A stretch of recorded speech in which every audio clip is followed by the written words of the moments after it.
दोस्तों नमस्कार। एक बहुत ही पुरानी कहावत कही जाती है कि किसी को इतना भी मत डराओ कि उसके अंदर का डर ही ख़त्म हो जाए। ये बात मैं इस देश के ईडी और विपक्ष के नेताओं के संदर्भ में कर रहा हूँ। इस देश के बच्चे बच्चे को ये पता है कि जब भी कोई चुनाव होता है, चाहे वो लोकसभा का चुनाव हो या फिर राज्यों के अंदर विधानसभा का चुनाव हो, तो ईडी की सक्रियता बढ़ जाती है। और ईडी की सक्रियता सिर्फ विपक्ष के नेताओं के लिए बढ़ती है और शायद ही विपक्ष का कोई ऐसा नेता होगा जिसको कि ईडी ने समन नहीं भेजा होगा या जिसके दरवाजे पर ईडी नहीं गई होगी। लगभग विपक्ष के सभी नेता जो है इसमें शामिल है। और अभी जो है सिचुएशन के अकॉर्डिंग दो ऐसे मुख्यमंत्री हैं हिंदुस्तान के अंदर जिनके रवैये को देख करके ऐसा लगता है कि ये ईडी को लेकर के केंद्र सरकार से यानी कि मोदी सरकार से एकदम आर पार की लड़ाई लड़ने के मूड में आ चुके हैं और इनके अंदर से ईडी का जो डर है वो ख़त्म हो चुका है। मैं बात कर रहा हूँ दिल्ली के मुख्यमंत्री अरविंद केजरीवाल जी का और झारखंड के मुख्यमंत्री हेमंत सोरेन का। तो इन दोनों में कुछ कॉमन है।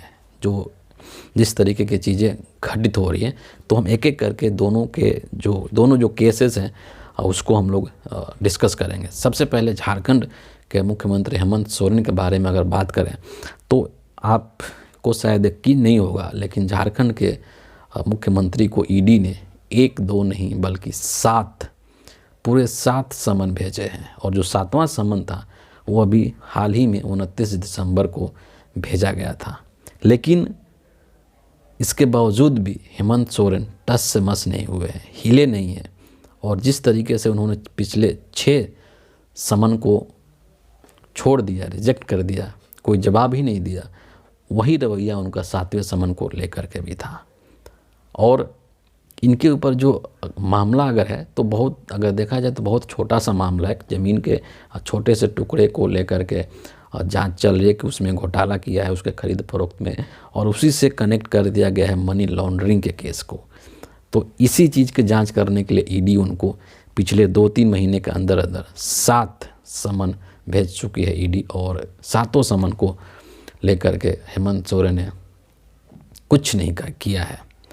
और झारखंड के अंदर फिर जिस तरीके से घटनाक्रम चल रहे थे, राजनीतिक घटनाक्रम, तो उसमें काफ़ी कुछ ऐसा सुनने को मिलने लगा कि जैसे झारखंड की सरकार गिर जाएगी या हेमंत सोरेन इस्तीफ़ा दे देंगे, इस तरह की बातें हुई। लेकिन आज जो है वो क्लियर हो गया कि ना तो वो इस्तीफ़ा देने वाले और ना ही सरकार गिरने वाली है ना। इस्तीफ़ा वाली बात इसलिए थोड़ा सा चर्चा में हो गया क्योंकि इनके एक एमएलए हैं, विधायक सरफराज अहमद, जो कि हजारीबाग ज़िले के गांडेय क्षेत्र के विधायक हैं, और उनको जो है अपने विधानसभा क्षेत्र से इस्तीफ़ा दिलवा दिया गया।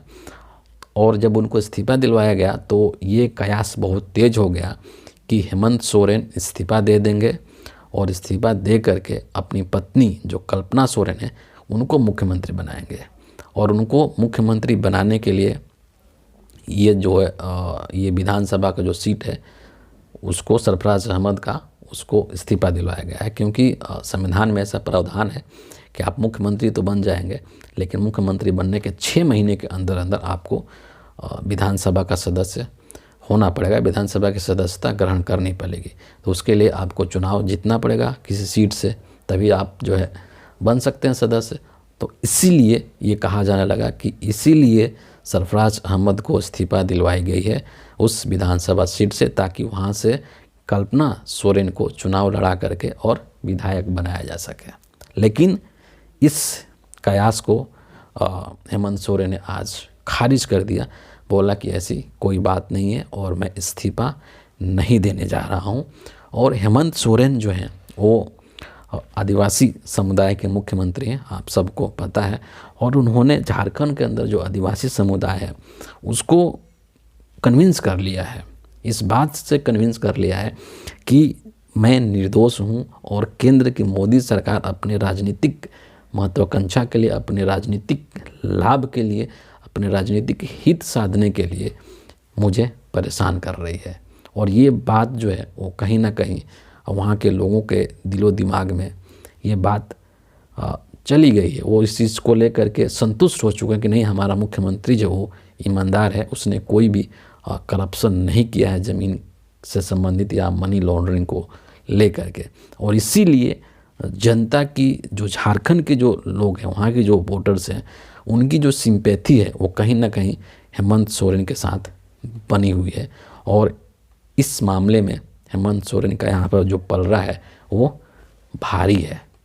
दूसरी तरफ अगर हम दिल्ली के मुख्यमंत्री अरविंद केजरीवाल की बात करें तो केजरीवाल साहब को भी एक बार नहीं, दो बार नहीं, बल्कि तीन बार जो है वो ईडी की नोटिस भेजा जा चुका है। ईडी ने अपना नोटिस थमाया है।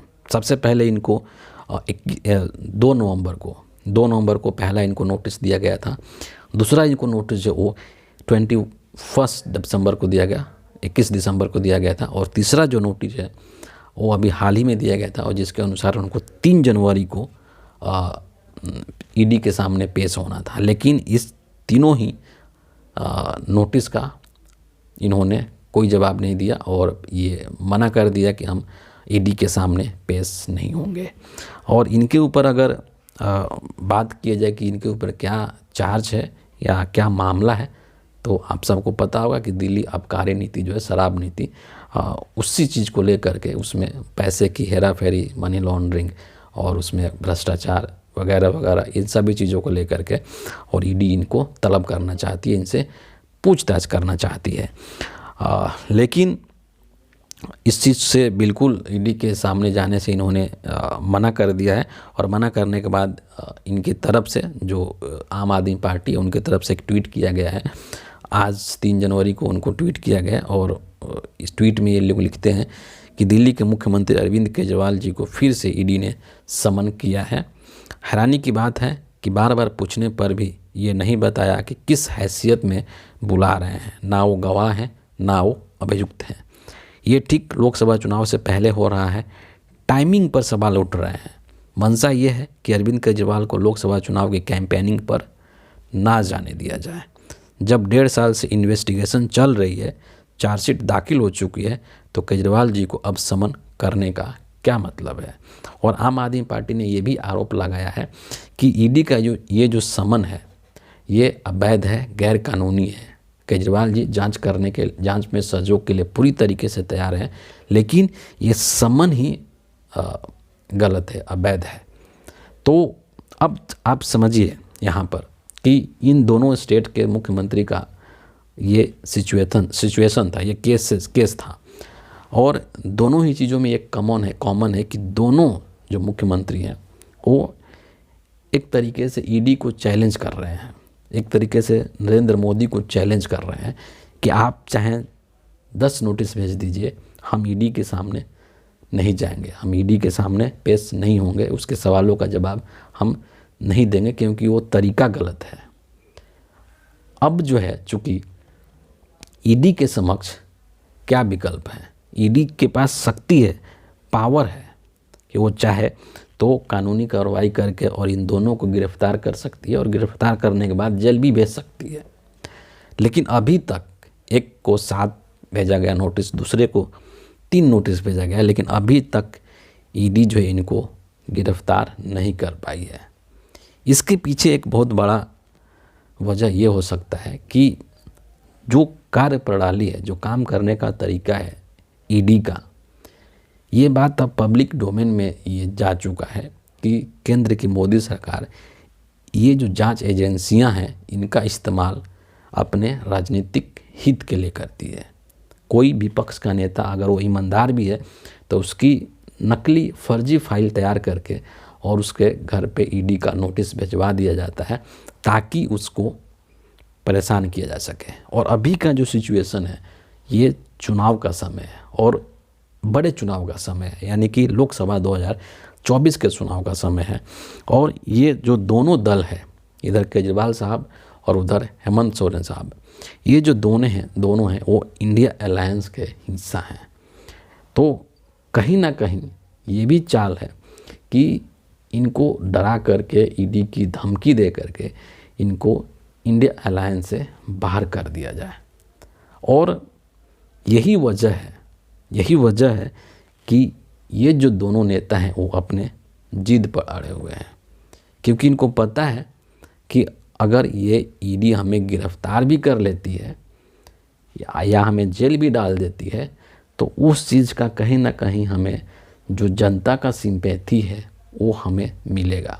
उसका फ़ायदा केजरीवाल को भी होगा, उसका फ़ायदा झारखंड के अंदर हेमंत सोरेन को भी होगा। और यही वो चीज़ है जो इनको अंदर से हिम्मत दे रही है, अंदर से ताकत दे रही है। पिछले कुछ समय पहले आपको याद होगा कि दिल्ली के अंदर आम आदमी पार्टी के लोगों ने एक अभियान चलाया था। दिल्ली के लोगों से पूछ कर रहे थे दरवाजे दरवाजे जा कर के कि क्या अरविंद केजरीवाल को इस्तीफ़ा दे देना चाहिए।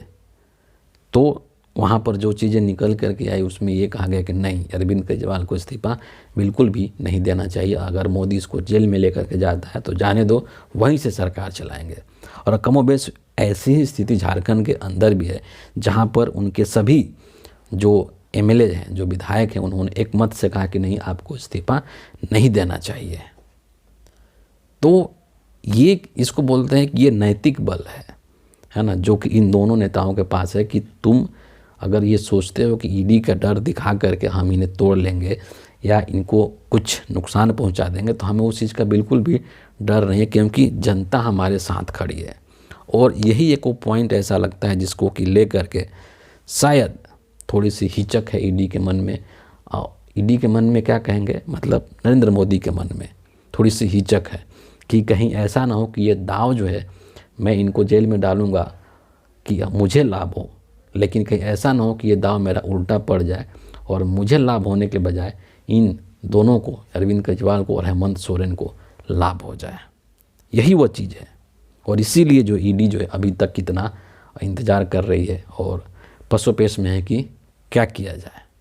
फिलहाल ये भी कयास लगाया जा रहा है कि हो सकता है कि बहुत जल्द जो है इन दोनों की गिरफ्तारी भी हो जाए। इस चीज़ की भी आशंका जाहिर की जा रही है और शायद इसकी तैयारी चल रही होगी कि कैसे इनको गिरफ्तार करना है और क्या करना है, लेकिन वो आने वाला जो समय है, जो वक्त है, वो बताएगा।